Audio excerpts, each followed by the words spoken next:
Hi, everyone. Welcome back to Paperbacks and Paychecks. I'm Noelle. Hi, I'm Sarah.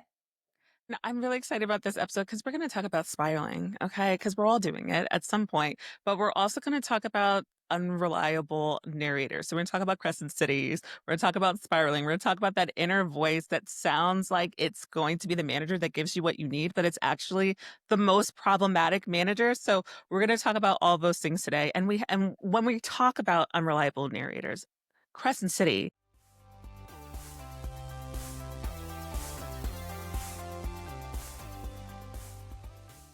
It's a pet peeve for Sarah. I Yeah. didn't really understand what it meant until I got to that next Crescent City book, the last one, and I said, "Oh, okay, yeah, Uh-huh. 100%. I get it. Yes." So with that, let's go Yeah. ahead and dive right into Crescent City because we talked about it a little bit, but not that much. So I want to hear what you think about the series, especially because they just announced the fourth one's coming out soon. Yeah. So I am and I've talked a lot about this before. Like I'm very I just need entry level when it comes to like romantasy and fantasy, and my initial first impression was pretty bad of the first book only because, and this sounds like really bad, I just thought they were spicy books. I Oh, thought yeah. Crescent City, just because of, the hype around it and it all being all over Book Talk and the Akatar series, Right. I was like, there's a little bit of romance, right? A little spicy. And I think I told you, like, the level of disappointment I had in book one, that Right. the only action Bryce got was a peck on her cheek during an urgent care visit with the witch or whatever, like, was Yeah. not cool because it's also in a setting of like drugs in the club, in like this, like, just Yeah. very, I don't know, you would just think there would have been another kiss in the whole book. I mean, and And she there kind of wasn't. had like a little bit of a reputation, and that's not to slut shame. Okay, we love you just being who you Right. are, but like I was expecting, okay, well, she's gonna give us like a little bit of that sex positive. No, there was not that. Mm-mm. It's Yes. giving very Yes. Yes. Puritan. Yes. Yes. I don't know about here. Yeah. I mean, it was different. So I guess I think I would, and I've talked about this before. I don't read summaries of books. I just know that, oh, this is a very popular book. I've seen that cover. I'm going to try it. Mhm. So like I probably going into it would have known this if I had read a summary.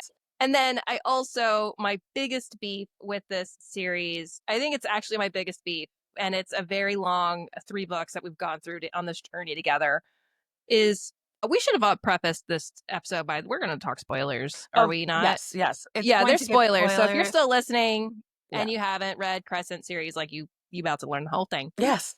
is there is an awful lot of story development, character development, and dialogue centered around a character who was unalived pretty early in Yeah. the book, Hmm. the first book. Hmm. And we spend like the whole first book and all of 2 and 3 just kind of on side quests trying to figure out more about who that person really was. And Hmm. it just feels like at every corner, Bryce like is further convinced that she didn't really know this person who she thought was her best friend. Right. And I just thought, like, for somebody who actually had like 8 minutes of time on screen time, how did we dedicate like 3 massive books to finding out more about that person? And it just didn't, I didn't like that. Yeah, But and anyway, what'd you think? I think that's fair. I loved the first book. I actually liked the whole series more than I liked Akhtar, but the third book I'll get into later because I have strong feelings. It's like a whole issue. It's a whole It's other a whole problem. other problem. But with the first book, I loved it because the relationship wasn't really about Hunt so much, who I didn't care about. I Mm, thought he was the most boring MMC that I've encountered so far. Hunt gives me nothing, right? He's just tall and like handsome. That's really all I was tall, getting. tall, handsome with dark hair. That's all you need. That's it. Sometimes he'll wear a baseball hat, and that's supposed to be he's just one of the guys. I didn't Oh, he's just care. wearing gray sweats and a baseball cap backwards. Like, oh, No, it's like if he was a human in this world, I would just think that like he would be very good in sales. He just doesn't, which is fine. It's a total adequate, great sales. career, but He it's just does not have the personality for sales. Really? I really I was can see thinking him, more like, like but, like, something, like, really, like, like, life insurance, like, something that's, like, very steady, like, is he will very end your necessary. term life insurance. You can But I you wasn't hire him so that you want to cash in on life insurance policies. but what I really enjoyed was the story about her and her best friend and losing her and the grief of that, and it really seemed to be focused on her development from being a bit of a party girl to being somebody that could possibly be a hero with Yeah. not having all the skills, but having this father who taught her how to fight and, and she Yeah. has like that right amount of sassiness and she's fun and she dances. I was like, all right, this is my girl. And at the end of that book, when she does get to see her best friend again, it's like I was in tears. I thought it was so beautifully written. But because I didn't care about Hunt, I was like, that's okay. But as we go and continue into the series, I was like, what happened to Bryce? Because she was somebody who cared more about her family than anybody else, right? And Mm, her mhm. fiance or husband, her husband, sorry. What did I say? My mate. My mate. So her mate is captured and tortured, and it's bad. It's a bad time. He's not having any fun. Oh my god. This, I was thinking about doing a mental check-in because I knew you were reading book 3 or no, you had already read the first half because you had waited a long time for the second half to come out yeah, in audio. yeah, But yeah, I was just gonna be like, it's kind of a gratuitous torture scene or two in there. yeah. Like, just trigger warning there. I fast forward through torture scenes, y'all. It's just not my favorite thing to listen to. So I And was I mean, that's one to fast forward through. That's when you can cliff notes, I think. 100%. I don't need it. We're good. And her brother does too. And she just doesn't have enough empathy. She's like, well, we need to go and find so and so, and we need to end the Atari or whatever it's called. She just didn't have any empathy for the man that she is willing to give everything up for to where did that other Bryce go? Because she was willing to give her life for him before, and now she's like, "All right, well, you need to hurry up and get to." To the program. I also didn't care. There was like a character that had, I don't even know what her special skills were, but like she was one of this very rare types of fae or something, and they were trying to find her little brother. I didn't care about Yeah, yeah, that yeah. side story at all. And it was like Oh, I the think she was entire like a second. a phoenix. I think that It's was like her a thing. Like she could Firebird or something wield like that. fire. Yeah, Yeah, yeah, yeah, yeah. yeah. Great. I didn't care, but it was like she was willing to sacrifice her family for this kid that she didn't even know. And I love somebody who's willing to do anything for the right thing, but that's not really what was going on. She was willing to let people die for something that she didn't know Right. enough about because she was constantly saying things like, well, I forgot her best friend's name. It slipped my mind. Danica. Danica? Yeah, she's like, "Well, Danica, she really would have." You don't know Danica. At what point are we gonna No, get to you a place don't. where you Like go, "I don't." every 3 paragraphs, you learn something new about Danica that you're like, that's not true. And it gets confirmed. And it's like, no, that was true. Right. It's like, you don't know her. Like, even No. into the next book, I'm like, I don't think I know her. Like, No, I and knew that. I didn't really care. It's like, so this girl is the same age as you, also was a party girl, doing drugs, having a time, but was doing tons of research on the history of the evolution of your people. She tricked you into getting a tattoo on your back. Can we discuss that for a moment? Like, I Yes. feel like there's not enough discussion around the fact that her friend got her so drunk or high or something to trick her into going to a shady tattoo parlor Mm, and then like illegally tattooing the melted down remains of a fey artifact into her skin. And this is her best friend, right. and I just feel like, and then we go on several conquests to just like, resurrect the I don't know, the posterity of Danica. And it's like, but like, that's wicked. That is Yeah. wicked. Like, No. I love you, Noelle, but like, if we were hanging one night and you drugged me and pulled me into a shady tattoo parlor, Right. and it was like, hey, I'm kind of hiding something on the sly. I'm going to have it tattooed on your back. And we're just gonna laugh about it in the morning when you wake up and be like, that was a wild night. Like, I don't think I'd be forgiving you for And that, let alone going on conquests around Midgard to, no. learn more about this. I'd be like, That's a line that got crossed, Noelle. No, I didn't understand that at all. I think that the way that I was perceiving it was a little bit different than the way that you're saying it. I was seeing it as, okay, we're friends getting into tattoos and I'm gonna choose one for you, you choose one for me. It's so fun. Ha ha ha. But I want to hear from the tattoo artist. You like slipped this person over this like Yes. incredibly precious thing and told them How's that? to What was that put it convo like between into the Danica and the tattoo artist? right, and they're like, "Yeah, sure, I guess, whatever, slip me 100, I don't I mean, whatever." Is it people ask for poison? weird stuff around here. It's fine. It's fine. I'm I used to was weird stuff. so frustrated, but what I wanted to get from you because when we were talking about the 2nd book, you were saying she's a really unreliable narrator, and it's actually not cute, and I don't like it, and I was curious Mm. about that, and this is when we have the crossover between the 2 books, but, can you talk a little bit more about that? Because I really liked your perspective. Yeah, yeah. I mean, I don't remember the exact scene, but I just do remember I do remember this moment where I think it actually might have been in the third book where Hunt kind of knows she's lying about something. Like they're kind of on this like side quest, and there's like this mention of like, oh, there's snakes in the grass, and like, Mhm, well, we hope that the little brother's not hiding in the grass because there's a snake there. And Bryce's face kind of gives it away to Hunt that like something's up. So Hunt kind of calls her out, and he's like, "Where's the kid? I know you know where the kid is." And this whole time we've spent like 17 chapters with her like, "Hope we find the kid. Hope we find the kid." But it's all of her dialogue is saying that. It's not her inner thoughts saying that. mhm. And I immediately developed trust issues with Sarah J. Maas after that because I'm like, that's our first. I thought that was our first person narrator. Like, Right. I don't. I'm on a journey with you, and I trust that you're my tour guide and that we are on the same page. I don't Yeah. like it. I don't like being like, well, what? Like, no, Mhm, because then it makes me not like the narrator, and I want to like the main character. It just made me feel like if I was in a group project with Bryce, yeah, and which we are, we're on this big group project trying to like go find this brother or whatever. mhm, And then it turns out like this whole time she's been like leading us on the project, but also like keeping aside stuff going on that didn't tell us anything. It mhm. would make you mad, right? It And that's would. how I felt. No, it didn't make any sense, and it was the same the 2nd book with her and Nesta and Ascian, right?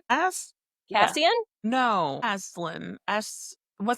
there's It wasn't her it wasn't Nesta's Azriel. It's like Asriel. Oh Azriel. my gosh, Ascian. I was just putting them I together. just, But they're in this tunnel and she tricks yeah. and she's injuring herself so that the giant worm or whatever can follow them. And we didn't know that any of that was happening. We didn't really understand why she was doing so much to trick them.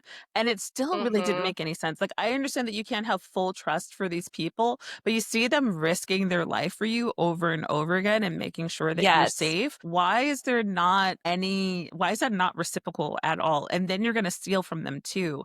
I just, I didn't understand it. I was like, I didn't.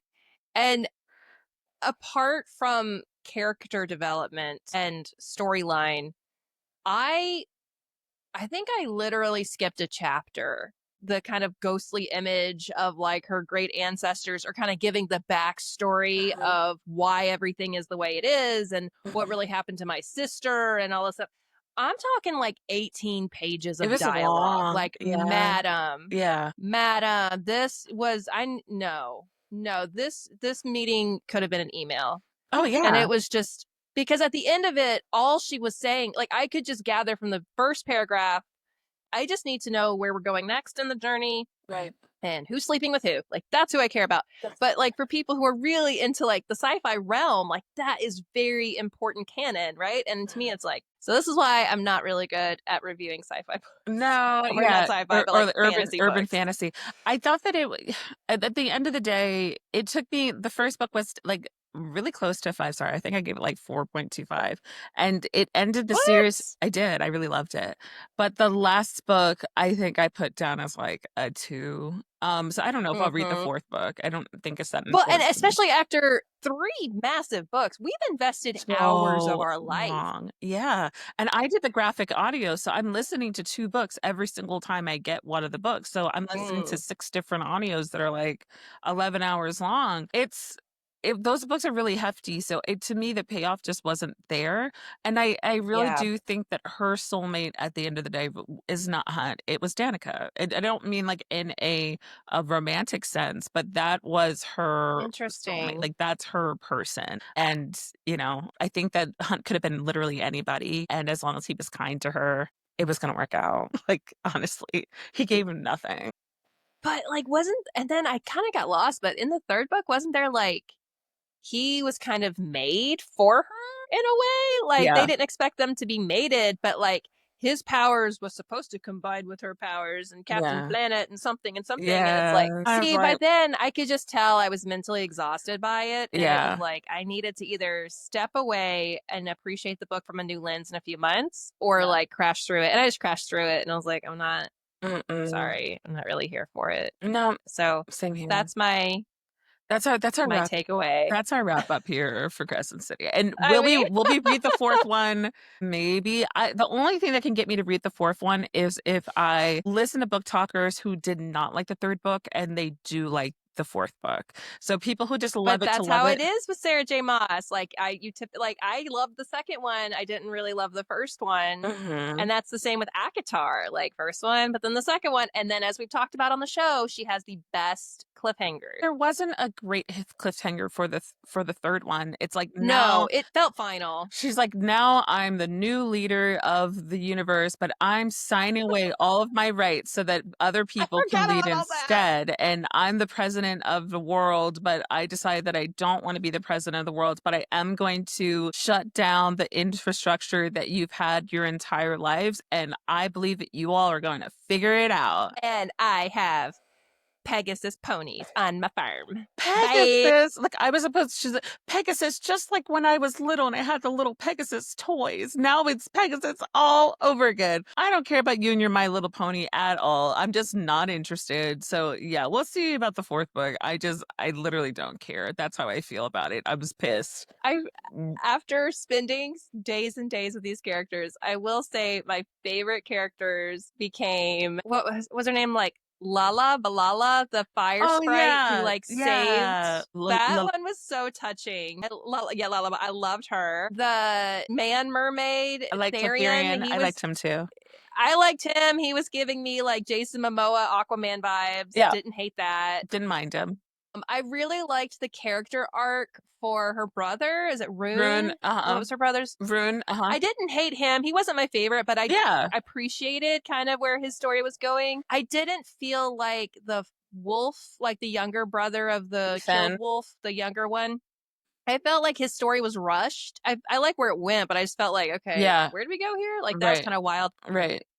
Yeah, I hate all the archangels. I think everybody hates archangels. Yeah, what a journey. So that brings us into Paychecks, where we really want to talk about, okay, so Bryce was not a great narrator as well as in being trustworthy, but we have these Mm-hmm. internal narrators. And so sometimes we've told ourselves the wrong story where we can start to overthink, there can be some self-sabotage, and we see that can show up a lot when it comes to work. So it's really important that we Mm. take some time and we can really work on that narrative. But I'm wondering, in your experience, have you ever had that happen to you where your inner voice is just throwing you off at work? I think it happened more earlier in my career. I feel Uh-huh. like as I get to be a little middle aged lady, Mm-hmm. the things that kind of drive me emotionally have changed. And Mm-hmm. so I think it's just a maturity that everybody has to develop, Yeah. out in your career. Like earlier in your career, you might be like super passionate and emotional and reactive to things Mm-hmm. that may have resulted in firing off emails or saying things or just, trying to like straighten this person out in a way. And then as you get older, like it is a sign of maturity to be like, okay, I kind of know the history of that person. That's just how that person is. Yeah. Or this guy is way above my pay grade. I cannot talk to him like that. Yes. Or whatever these other experiences that I had. Mm-hmm. So I think that, yes, I definitely have. But as we get older, I think I'm less emotionally led at work than Mm-hmm. I was when I was younger. Also, though, when I was younger, I was working in like my passion field, which was like environmentalism. Mhm. And so there was a bit of passion to everything I did. Like, no, I need you to recycle this. Mhm. Like, Mhm. why did you fill my recycling bins with food waste? I spent a lot of money on these bins. I Right. raised this money. I put the sign on this bin. I And personally empty it into the truck. Quit filling it with grease. Like, it's a problem, right? Like, right. I very emotionally could have been driven back then. Mhm. Um, my intuition has improved as well as maturity. So, you kind of feel in your gut when something is off Mhm. and when it's worth investigating and when it's like, I don't get paid enough for that and walking away. Really. And then as Mhm. you get older, you're like, there's some people and some systems in place, and that's not going to change. So So, so we let it go. Yeah. I think what about you? for me, it's so I'm an anxious person, and that just is what it is. If I get a Slack message from my boss at the end of the day saying, "Hey, do you have a minute?" My day's ruined. Like whatever happens between Yeah. me and that meeting, I'm spiraling out of control. So I really have to take the pause and think there's so many different things that can be going on right now. And sometimes what I'm going to get is like a little, maybe it's like a little bit of office gossip that she trusts me enough to tell me, or maybe it's something that Yeah. I really need to know before I go because I'm working on a big project. It doesn't always have to be bad news, but I think that sometimes, depending on the work environments that you've come from in the past, you can carry this stuff on with you. And I see it the way that it manifests Yes. for other people. I had worked at a place where there was somebody who, I guess at an old job, she used to be really chastised for going to the bathroom. So she always felt like she had to announce to the entire office, "Hey, everyone, I'm going to the bathroom." And we were like, okay. But she felt like she had to do that because that was an expectation at a last position. And so her Mhm. unreliable narrator was saying, "We're still in this place." And it just isn't true. I don't struggle with imposter syndrome. I just think that the work that I do is really great. But I also know, especially because my background is focused on DEI, that my work and my thoughts aren't always going to be valued on the other side. So it's not really Mm. struggling with imposter syndrome, but is what I share, is it something that is actually going to be valuable? So I don't know if that's necessarily like an unreliable narrator, but it is like a piece to me that goes, I don't know whether or not I'm safe. And because Oh. like in this whole space in DEI, we always say we want to work towards psychological safety. Psychological safety can never get 100% there at any place because humans are humans and they're going to make mistakes and there's going to be times that you're not going to feel safe. Like it's just what it is. But trying to navigate how safe am I with this person or how safe am I in this meaning is hard to gauge, especially when you're newer to an organization. So it's just Mm-hmm. really trying to navigate that with a lot of thought and a lot of clarity before you allow yourself to spiral because the spirals are normal. You just have to know if it's helping you or if it's not. Absolutely. I think too, and I know this is something that we've talked about before, but I think there is so much to be said about how you feel going into your job in the morning and when you go to bed on like Sunday night. Like, if you are feeling dread to just Mhm. go to work the next day, or maybe you've just like activated a survival instinct in your mind to like, help you kind of make sense of what's going on. But when it comes to the workplace, that can be detrimental to you if you're, reacting from an emotional place on Sure. something. 100%. With the work that that I've done, I've conducted a lot of investigations when it comes to things that have been said that's really offensive. And in these conversations, we want to make folks feel like whatever you're feeling is completely valid, but I need you to explain the whole story to me. And as folks tell me the Mm-hmm. story, I'll hear often, "It was like they were saying this," or "It was like this." And I said, "Okay, but what was Mm. actually said in this moment? Okay, you're saying that this person is anti Semitic, or you're saying that this person is sexist, or whatever. Those feelings are completely valid. But what was actually said versus how it was perceived, and how you perceived it is fine. It's okay if you feel like that's what that person's intent was. But we have Mm-hmm. to Mm-hmm. get more information to see. And sometimes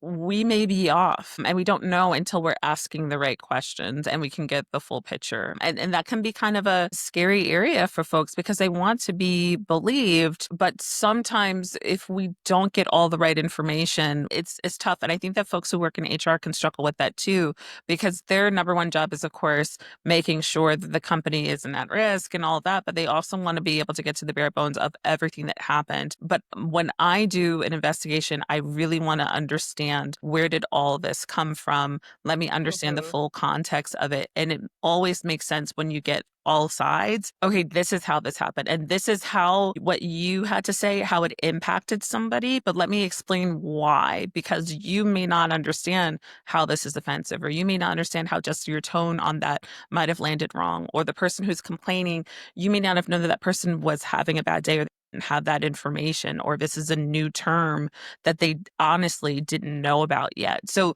having those kind of conversations is important, and seeing that some next steps happen, because our internal narrator is really all that we have. But having somebody Mm, that we can bounce ideas off of, that we can share a story and say, hey, are you receiving that the same way that I'm receiving that, is something that I yeah. do all the time. I have a great intuition, but sometimes because of my own experiences, something that may not be as serious to another person is really serious to me. It doesn't make me right or wrong, but I like to bounce it off of somebody else just to get another insight, and somebody that I trust, of course, because some people just say, "Ah, Hmm. that's not that big of a deal," and it is. But I won't know until I'm really hashing it out a little bit. What do you feel about when that maybe disconnect or misinterpretation of what's going on is happening between an associate and their manager? Like, how do you have those difficult conversations of like, am I reading you wrong, or are we off here? Or when it's like you are speaking to your manager. Yeah, it's tough because sometimes we don't have a safe relationship with our manager, and Yeah. we can advocate for ourselves and say, hey, just so you know, when you say this, I perceive this like this. And if that person is unwilling to work on that, then I know where I stand with them. And I think that's part of the Yeah. reason why some people end up leaving managers. But I like to give folks a chance in understanding. So if I have a manager that is really critical, actually, I'll use myself as an example. When I go through somebody who reports to me a document, I just give them feedback on the things that are bad. And I let them know, hey, if you see a comment that comes up, it's going to be the feedback that's critical. I don't give a lot of feedback on all the things that are great. So you can assume everything else is great.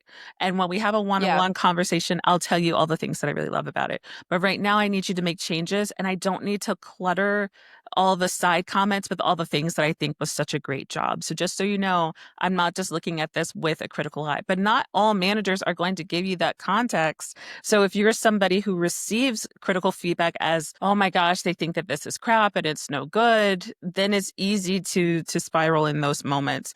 But I think it's important that managers understand their own communication style and how it's perceived to other people. With the area that I'm in, I tend to work with people that are a little bit more sensitive, they're a little bit more heart and people centered. So because of that, I want to take a lot of care with anything that I do communication wise to make sure that it's received the way that I really intend it to be received. Yeah. When we talk about the first person narrator and unreliable narrator, it makes me kind of think a bit about how we shape our experiences at our jobs when we're going into interviews for other jobs. It's like Mhm. you kind of have to shape and articulate what could have been a very negative experience. Maybe you were treated poorly, like, there was some bad stuff or toxic stuff happening. But you can't go into an interview being like, I'm applying for this job because I have a toxic boss. Like, you typically don't say those things, right? So you Right. kind of, as your own narrator, kind of have to like adjust your story a bit to get across, there are positives, but these are things that could have been worked on, right? And so like we all kind of become these unreliable narrators when we're retelling our stories in like the best light possible because we're in an interview space. Oh, 100%. I mean, that's developing your own professional brand, right? Whatever we want people to know about us, we have control over, or they're going to make up their own minds anyway. So, with Yeah. everything that my experience at my last position, what I feel about myself, all these things, I want them to have the best perception possible of me. So if I feel a little bit insecure in an area, I know that's not the time to talk about it during an interview or when I'm first coming on board, but maybe that's something that I can talk about a little bit later, unless I'm disclosing a disability or something like that, where I want to get that out of the way sooner. But I want to be able to let people know, like, I am very confident in all the things that I do, and I'm the person that you can come to, even though inside I might feel like, help, I don't know if I'm ready for all Yeah. this yet. So it's not necessarily like me feeling like an imposter, because I really just have some feelings about that term in general. But it's really just this, I want to be able to control the narrative of how you Yeah. perceive me. And I want you to see me as somebody with excellent executive presence, somebody that you can trust, somebody that you can share things that are going to be really hard to share with other people. And you know that you can do that with me. I have to be able to do that from the jump. And if you see me as somebody who's skittish, you're not going to be able to get to that place with me. So I have to be able to determine that right away. I think that when just as a like putting on my former career coach hat and just offering like, those kind of walk tangible tips, it's not just about controlling the narrative, it's about owning your narrative. When you're going Absolutely. into an interview, into a new space with all new people, it's really an opportunity to own your narrative. It's not about, you don't walk in on the defense about something that happened at a prior job unless, these people are familiar with it, which I can't imagine they would be unless you're applying for something internally. But it just goes to speak to the point that if there is something in your work history, a prior experience or a prior project or something that just kind of went off the rails a bit, you need to take the time to journal, to write it out, to articulate what happened so that you can then go back and own your narrative and say, this is what happened.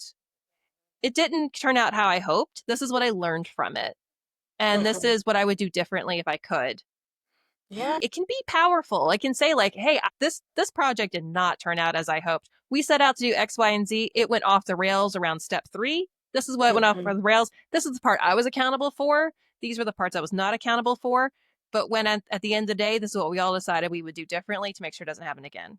So, Yeah. you really have to own from beginning to end um, your narrative. So that's my little tidbit there. Thank y'all so much for tuning into another episode of Paperbacks and Paychecks. Remember to email us or message us on our website or through TikTok, and we Ooh. will send you a decal. Thanks, everyone. Have a great day. Bye. Bye, guys.